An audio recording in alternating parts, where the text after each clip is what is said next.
ए सखी बोला ए सखी। का बात बा हो? कई दिन से देखत है बड़ी तकलीफ में बाड़ू, का बात है? अन्ना पूछा तो अच्छा रही ए सखी। काहे हो? ना मनबू? अरे बतौला से आधा दुख कट जाला हो सखी। सुना सुनावा। हे बलमा मोर गईले,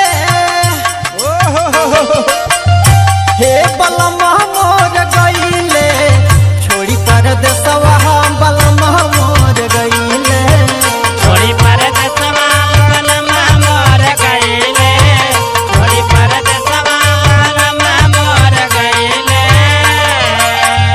हे बलमा मोर गईले,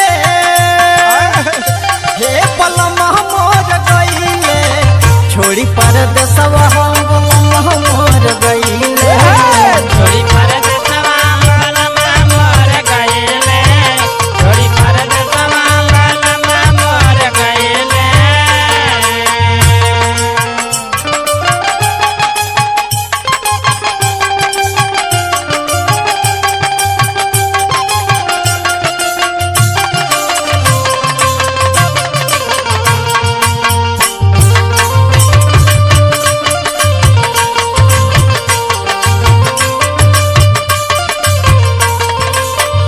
ए सखी बोला ए सखी।